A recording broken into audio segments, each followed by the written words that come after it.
Good morning to all. आज हम पढ़ेंगे चैप्टर नंबर 6 प्रेमचंद के पते। इसके लेखक हैं हरिशंकर प्रसाद। तो इस पाठ में प्रेमचंद और उनके जीवन से संबंधित कुछ महत्वपूर्ण विषयों पर हम पढ़ने जा रहे हैं। आपको पहले बुक रीडिंग करना है। सबसे पहले बुक रीडिंग कर रहे हैं। बुक रीडिंग किस प्रकार की जाती है, एक नमूना हम आपको बता रहे हैं, और उसके बाद आपकी बुक के पीछे कुछ कठिन शब्द दिए हैं। उन कठिन शब्दों के अर्थ को पढ़िए और समझने का प्रयास कीजिए और उसको नोटबुक में लिखिए। तो बुक रीडिंग किस प्रकार करना है उसको देखिए। प्रेमचंद का एक चित्र मेरे सामने है। पत्नी के साथ फोटो खिंचा रहे हैं। सिर पर किसी मोटे कपड़े की टोपी, कुर्ता और धोती पहने हैं। कनपट्टी चिपकी है, गालों की हड्डियां उभर आई हैं, पर घनी मूछें चेहरे को हरा भरा बतलाती हैं। पाँव में कैनवास के जूते हैं, उसके बंद बेतरतीब बंधे हैं। लापरवाही से उपयोग करने पर बंद के सिरों पर की लोहे की पतली निकल जाती है और छेदों में बंद डालने में परेशानी होती है। तब बंद कैसे भी कस ले जाते हैं। दाहिने पांव का जूता ठीक है, मगर बाएं जूते में बड़ा छेद हो गया है, जिसमें से उंगली बाहर निकल आई है। मेरी दृष्टि उस जूते पर अटक गई। सोचता हूँ, फोटो खिंचाने की अगर यह पोशाक है तो पहनने की कैसी होगी। नहीं, इस आदमी की अलग अलग पोशाकें नहीं होंगी। इसमें पोशाकें बदलने का गुण नहीं है। यह जैसा है वैसा ही फोटो में खींच जाता है। तो इस प्रकार आपको पूरा लेसन बुक से पढ़ना है, क्योंकि बुक रीडिंग बहुत ज़रूरी है। परीक्षा में बुक रीडिंग पर नंबर दिए जाते हैं। इसके बाद आपको एक पैराग्राफ हर दिन लिखना है, ताकि लिखने का अभ्यास, उत्तर लिखने का अभ्यास आपका बना रहे। तो ये जो महत्वपूर्ण बातें हैं जो आपको करने के लिए हमने कह रहे हैं, उसको कीजिए। हमने जितने लेसन पढ़ा दिए हैं उसके प्रश्नोत्तर आपको भेज दिए गए हैं या गाइड बुक में उपलब्ध है, नेट में उपलब्ध है। आप सभी पढ़ाए गए सभी लेसन के प्रश्नोत्तर को नोटबुक में लिखिए। स्कूल खुलने के बाद हम उसे देखेंगे और उसके आधार पर आपको नंबर भी दे जाएंगे और उसके आधार पर आपकी परीक्षाएं भी होंगी। तो इन विशेष बातों पर ध्यान देना है। आइए पढ़ते हैं। लेखक के सामने प्रेमचंद का एक फोटो है, जिसमें वे अपनी पत्नी के साथ हैं। फोटो में वे कुर्ता धोती पहने हुए हैं, सिर पर टोपी लगाए हुए हैं, कनपट्टी चिपकी, गालों की हड्डियां उभर रही तथा चेहरे पे बंधे मूछें हैं। पाँव में कैनवास के बेतरतीब बंद वाले जूते हैं, उसके बंद के लोहे की पतली गायब हो गई है। उन्हें किसी तरह बांध लिया गया है। बाएं पैर का जूता फटा है, जिसमें से पैर की उंगली दिख रही है। लेखक सोचता है कि यदि यह उनकी फोटो की पोशाक है तो पहनने की कैसी होगी। लेखक सोचता है कि यदि यह उनकी फोटो की पोशाक है, फोटो खिंचाने के समय की यह पोशाक है, तो पहनने की कैसी होगी। जिससे आइए अब इस विषय पर मैं आपको समझाता हूँ। इन पंक्तियों का सरल अर्थ बताता हूँ। प्रसिद्ध लेखक हरिशंकर प्रसाद ने प्रेमचंद के फटे जूते पाठ में प्रेमचंद के जीवन की परेशानियों, आर्थिक संकटों को, मुसीबतों को बताया है और उन मुसीबतों में वे किस प्रकार जी रहे हैं, वे मुसीबतों का सामना किस प्रकार करते हैं, और हिंदुस्तान का सबसे महान लेखक के जीवन में कैसी कैसी कठिनाइयाँ हैं, कैसे कैसे संकट हैं, उसके बारे में यहाँ वर्णन है। तो लेखक हरिशंकर प्रसाद के हाथ में प्रेमचंद का एक फोटो है, जिसमें वो अपनी पत्नी के साथ बैठे हैं। फोटो में वे मोटे कपड़े का कुर्ता पहने हैं, धोती पहने हैं और सिर पर एक टोपी लगाए हुए हैं। कनपट्टी चिपकी हुई है, गालों की हड्डियाँ उभर आई हैं, चेहरे पर उनके चेहरे पर घनी मूछें हैं, पाँव में कैनवास की पत्ती है जिसकी लोहे की पत्ती गायब हो गई है, इसलिए उसके जो फीते हैं उल्टे सीधे बांध लिए गए हैं, किसी तरह से एडजस्ट कर लिया गया है। लेखक सोचता है कि प्रेमचंद फोटो खींचा है और फोटो खिंचाते समय उन्होंने जो पोशाक पहनी है, फोटो खिंचाते समय जिन्होंने पोशाक पहनी है, असली जीवन में उनकी कैसी फोटो खिंचाते समय हम प्राय अच्छी पोशाकें पहनते हैं, लेकिन प्रेमचंद जैसे अंदर और बाहर में एक जैसी पोशाक रखते हैं, उसी प्रकार फोटो में भी उन्होंने एक जैसी पोशाक रखी है। उन्होंने पोशाक बदली नहीं है, वो जैसे हैं वैसा ही दिखना चाहते हैं, वे अंदर से जैसे हैं बाहर भी वो वैसा ही दिखाएं, उन्हें दिखावा किसी प्रकार का पसंद नहीं है।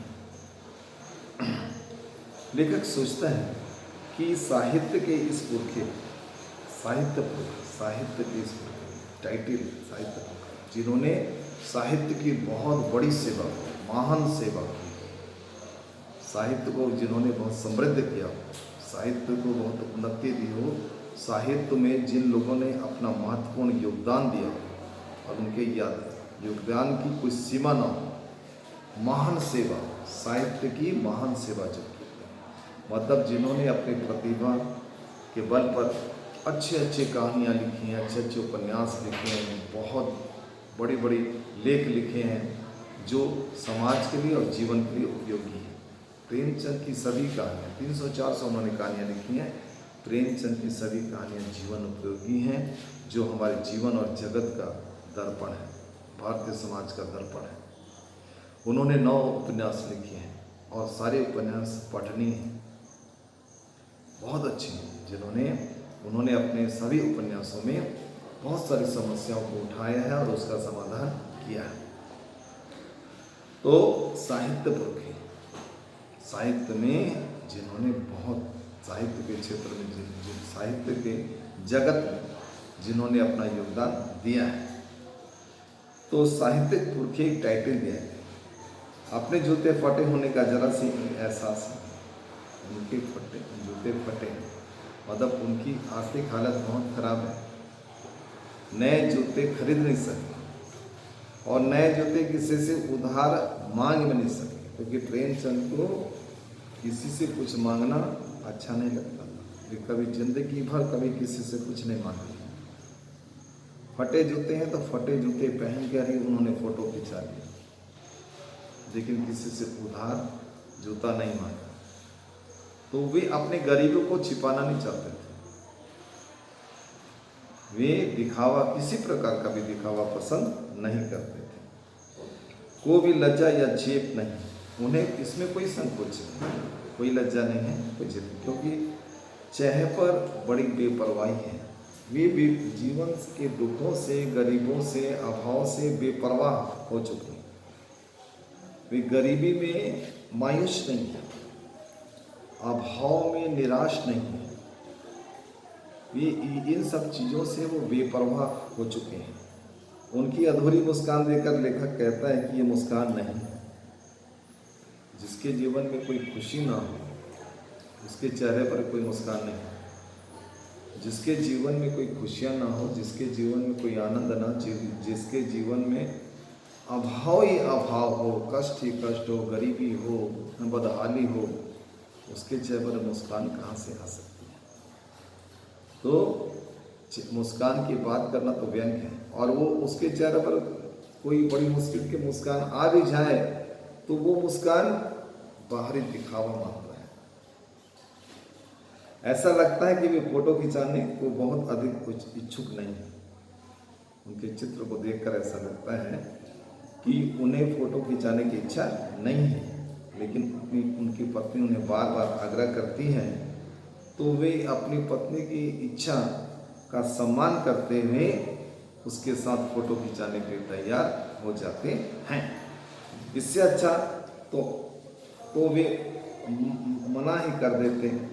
लेखक बोलता है इस फोटो को खिंचाने से अच्छा था कि वो फोटो खिंचाने से ही मना कर देते हैं। लेखक फोटो को देखते देखते उनके क्लेश को भीतर तक महसूस करके रोने की स्थिति में आ जाते हैं। जब वो देखते हैं प्रेमचंद को तो उनकी बदहाली, गरीबी, अभाव को देखकर लेखक परसाई जी का दिल हिल जाता है कि हिंदुस्तान का इतना महान और श्रेष्ठ लेखक कि वास्तविक जीवन में कितना अभाव है, कितनी बदहाली, कितनी गरीबी है, कितने पैसे की कमी है और किस तरह का वो जीवन जी रहा है। बदहाली का जीवन जी रहा है, कष्टों का, समस्याओं का जीवन जी रहा है। और है कौन? हिंदुस्तान का सबसे बड़ा लेखक, जनता का लेखक, उपन्यास सम्राट, कथाकार। अच्छा, आजकल देखते हैं हम फोटो खिंचाते समय खिंचाने के लिए लोग जूते, कपड़े, चश्मा, घड़ी, यहाँ तक कि दूसरे की पत्नी भी उधार मांगकर ले लेते हैं।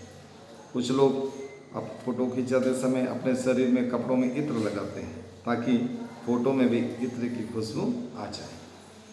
तो गंदे से गंदे आदमी की भी फोटो अच्छी आती है। और प्रेमचंद तस्वीर का महत्व नहीं जानते, फोटो का महत्व वो नहीं जानते।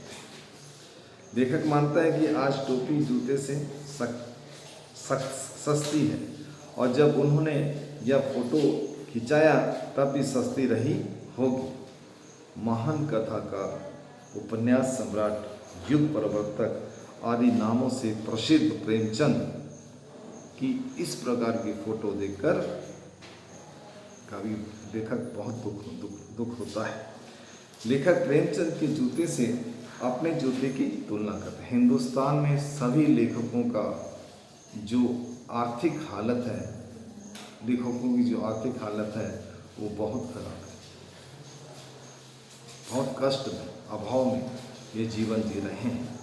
तो प्रेमचंद के जूते से अपने जूते की तुलना करते हुए कहते हैं, लेखक परसाई जी कहते हैं कि उनका जूता भी कोई अच्छा नहीं है। ऊपर से अच्छा दिखने वाला जूते का तला घिस गया है। मेरा जो जूता है जो ऊपर से अच्छा दिखाई दे रहा है लेकिन वास्तव में वो नीचे से उसका तला घिस गया है, जिसमें अंगूठा घिसकर लहूलुहान हो गया है। तला घिसते घिसते पूरा पंजा घायल हो गया है पर उंगली दिखाई नहीं देती है। लेखक फोटो की ओर इशारा करते हुए कहता है तुम्हारे पांव सुरक्षित हैं प्रेमचंद, तुम्हारे पांव सुरक्षित हैं पर उंगली दिख रही है, मेरी उंगली ढकी है। मैं ढकने में विश्वास करता हूँ, मैं पर्दे में विश्वास करता हूँ और तुम पर्दे का भी महत्व नहीं जानते। तुम किसी चीज़ से भी पर्दा करना, जैसी तुम्हारी ज़िंदगी है तुम वैसी ही ज़िंदगी संसार को दिखाते हो। इतना दिखाने का साहस मेरे अंदर नहीं है। मैं तो अपनी ज़िंदगी के हर चीज़ को ढकना पसंद करता हूँ। मैं तुम्हारी तरह फटा जूता नहीं पहन सकता। लेखक प्रेमचंद की मुस्कान के बारे में अनुमान लगाता है और पूछता है कि ये जो मुस्कान है तुम्हारी, क्या होरी की क्या तुम गोदान उपन्यास का होरी बन गए हो, या पूस की रात में नील गाय हल्कों का खेत चर गई, या सुजान भगत का लड़का मर गया क्योंकि डॉक्टर क्लब छोड़कर नहीं जा सकता, अथवा माधव औरत के कफन के पैसे से शराब पी गया। यह वही मुस्कान मालूम होती है। मतलब इन कहानियों में प्रेमचंद ने इन पात्रों के माध्यम से जो कुछ दिखाया है वो ऐसा लगता है कि वहाँ वो पात्र प्रेमचंद की भावनाओं की अभिव्यक्ति करते हैं। लेखक सोचता है कि प्रेमचंद का जूता आखिर फटा कैसे? क्या बनिए के तगादे से बचने के दूर तक चक्कर लगाते हुए लौटते थे तब फट गया, या फिर किसी कठोर चीज पर ठोकर मारते मारते जूता फट गया? तुम रास्ते से टीले या उस कठोर चीज से बचकर भी तो निकल सकते थे। शायद समझौता न करना तुम्हारी कमजोरी है। वही नेम था, नियम का पालन करना। प्रेमचंद ने अपने जीवन में कुछ नियमों का पालन किया। आजीवन कष्ट कष्ट जितना भी कष्ट हो, कितनी भी परेशानी हो, उन्होंने अपने नियम और धर्म का पालन किया किसी भी परिस्थिति में। लेखक अनुमान लगाता है कि तुम्हारी उंगली इशारा कर रही है, तुम जिसे घृणित समझते हो। प्रेमचंद, तुम जिसे घृणित समझते हो उसी तरह हाथ से नहीं, पैर के पांव से इशारा करते हो। मैं तुम्हारी उंगली और मुस्कान का इशारा समझता हूँ। तुम उंगली छिपाकर तलवा घिसाए चलने वाले पर हंस रहे हो, क्योंकि तुम्हारी उंगली भले ही बाहर निकली हो, पर पाँव तो बचा है। जिसका तलवा घिस गया हो और वो चलेगा कैसे। मैं तुम्हारी व्यंग मुस्कान को अच्छी तरह समझता हूँ। देखिए, यहाँ पर कुछ कठिन शब्द भी है जिसका अर्थ आपको जानना जरूरी है। पुरखे शब्द का होता है पूर्वज। उपहास यानी मजाक उड़ाना। ट्रेजेडी यानी दुखद बात। तीव्रता तेजी। युग प्रवर्तक यानी युग की स्थापना करने वाला। तगादा का अर्थ होता है उधार के पैसे मांगना। हरि नाम यानी प्रभु का नाम। उपज यानी पैदावार। सलाम यानी नमस्कार करना। और घृणित यानी घिनौना। बरकरार यानी बचा कर रखना। तो आइए कुछ महत्वपूर्ण विषयों पर चर्चा करते हैं। इस पाठ के अंतर्गत कुछ प्रश्न हैं जिनका प्रश्नोत्तर के रूप में थोड़ा सा चर्चा करते हैं, उसके बाद आपको नहीं बताएं। लेखक के सामने किसका चित्र है? परीक्षा में ऐसे सवाल आते हैं तो आपका उत्तर कैसे लिखना है? लेखक के सामने प्रसिद्ध कहानीकार मुंशी प्रेमचंद का चित्र है। चित्र के आधार पर उनकी वेशभूषा कैसी है? चित्र के आधार पर उनकी वेशभूषा अत्यंत साधारण व्यक्ति की तरह है। उनके सिर पर मोटे कपड़े की टोपी है। उन्होंने धोती और कुर्ता, साधारण धोती और कुर्ता पहना है। उनके पाँव में कैनवस के जूते हैं जिसके फीते बेपरवाही से इधर उधर बंधे हैं, यानी व्यवस्थित नहीं है, नियमानुसार नहीं। प्रश्न और आता है, जूतों के बंद को बेतरतीब से क्यों बांधा गया?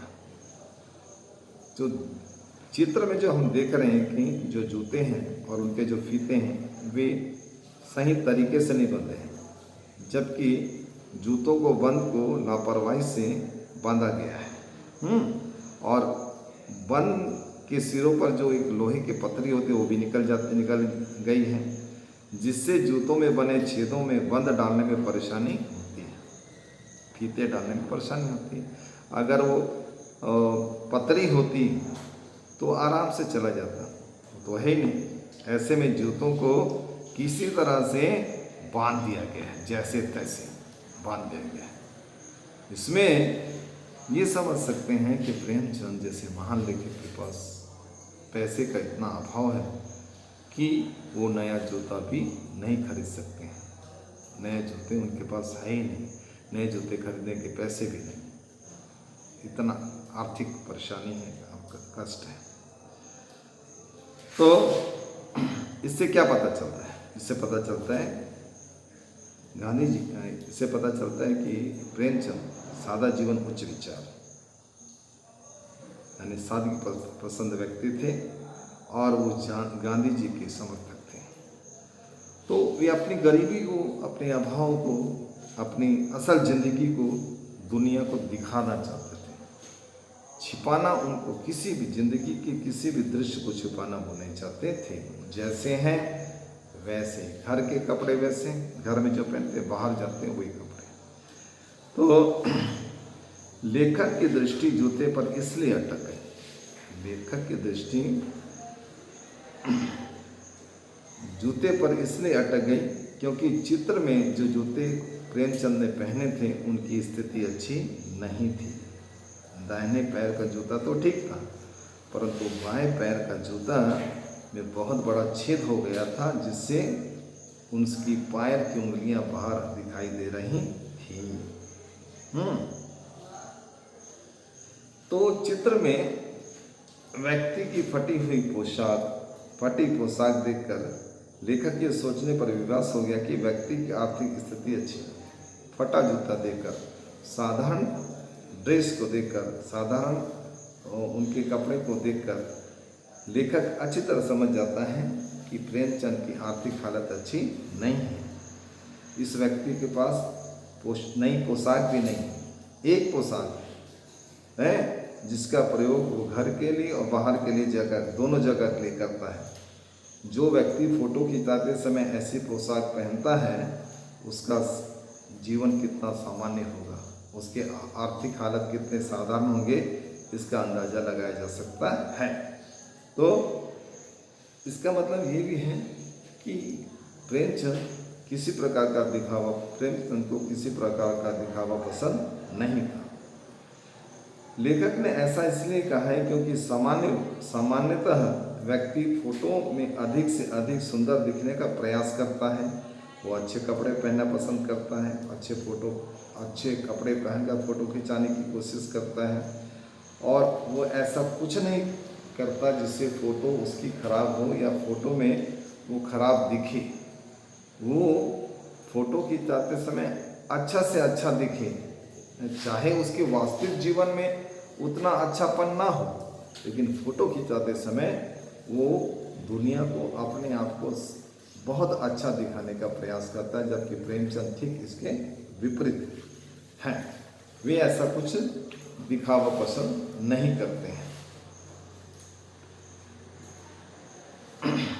लेखक शिकायत करता है प्रेमचंद से कि यदि फोटो खिंचाना ही था तो ठीक से जूते तो पहन लेते, फोटो ही ना खिंचाते। फोटो ना खिंचाने से उसका कुछ बिगड़ तो नहीं जाता। फोटो खिंचवाने के प्रति यह अनुमान लगाता है, लेखक ऐसा अनुमान लगाता है कि प्रेमचंद खुशी से खुद फोटो नहीं खींचा है, अपनी पत्नी के आग्रह पर वे ऐसा करने पर मजबूर हो गए। उसके आग्रह को वो टाल नहीं सके, इसलिए वे उसके साथ बैठ गए।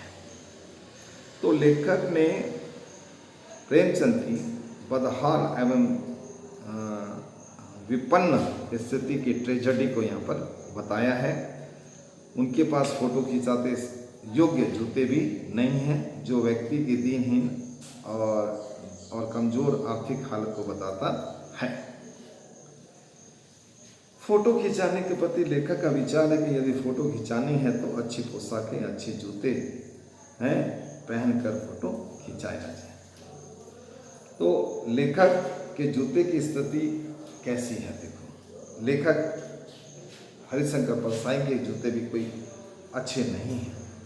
यूँ तो उनका जूता ऊपर से दिखने में ठीक ठीक दिख रहा है, परंतु उसके नीचे तल्ले वाला भाग फट गया है और उसका अंगूठा उनका जो अंगूठा है वो लहूलुहान हो गया है और जमीन पर रगड़ खाता है। कभी कभी नुकीली वस्तु या पैनी मिट्टी की रगड़ से उनका अंगूठा भी लहूलुहान हो जाता है। प्रेमचंद दिखावा नहीं करते थे, वे जैसे थे वैसे ही दिखना चाहते थे और दिखते भी थे।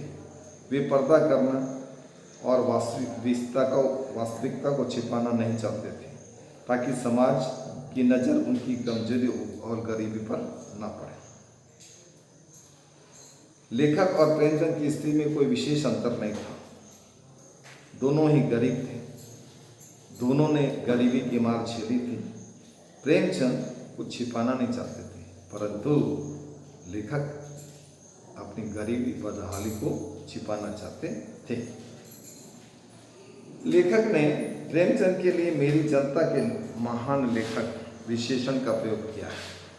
उसने यह विशेषण का प्रयोग इसलिए किया है क्योंकि प्रेमचंद प्रख्यात कहानीकार और उपन्यासकार थे। उन्होंने गरीब जनता की दुखों का वर्णन अपनी कहानियों और उपन्यासों में किया है। उन्होंने जो कहानियाँ लिखी वो अनमोल रत्न हैं। उन्होंने जो उपन्यास लिखे हैं वो समाज के लिए बहुत उपयोगी हैं। तो गद्यांश इस गद्यांश में प्रेमचंद की आर्थिक स्थिति के बारे में पता चलता है। वे गरीबी का सामना करते हुए बनिए की दुकान से उधारी में वस्तु लेते थे। समय पर उधार ना चुकाने पाने कारण वे उससे बचकर निकालने का प्रयास करते थे। ये उनकी गरीबी का प्रमाण है। कुम्भन दास का एक उदाहरण यहाँ पर दिया है कि कुम्भन दास आचार्य वल्लभ भाव के शिष्य थे। वे एक बार बादशाह अकबर के बुलाने पर उनसे मिलने फतेहपुर सिकरी गए, जिससे उनका जूता घिस गया और भगवत भजन में बाधा पड़ी। इसके लिए उन्हें बहुत पछतावा हुआ। लेखक बोलता है, मुझे ऐसा लगता है कि किसी सख्त चीज़ से ठोकर मारते रहें। प्रेमचंद अपने जूतों से किसी सख्त चीज़ को ठोकर मारते रहें। ये सख्त चीज़ है समाज की बुराइयाँ। इन समाज की बुराइयों को दूर करने के लिए, उनको समाज से हटाने के लिए उन्होंने उसे ठोकर मारी और शायद इस कारण से उसका जूता फट गया। तो ये जो टीले हैं, टीले शब्द का यहाँ प्रयोग किया गया है, वो भी समाज की बुराइयों की ओर संकेत करता है। तो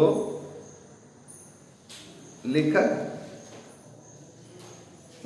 हरिशंकर परसाई ने प्रेमचंद की महानता पर भी अपने विचार प्रकट किए हैं। वे कहते हैं कि प्रेमचंद ने राह में आने वाले किसी पत्थर या सख्त चीज़ पर ठोकर मारी होगी ताकि ऐसा अवरोधक वस्तु रास्ते से हट जाए और आने जाने वालों के लिए मार्ग अच्छा हो जाए।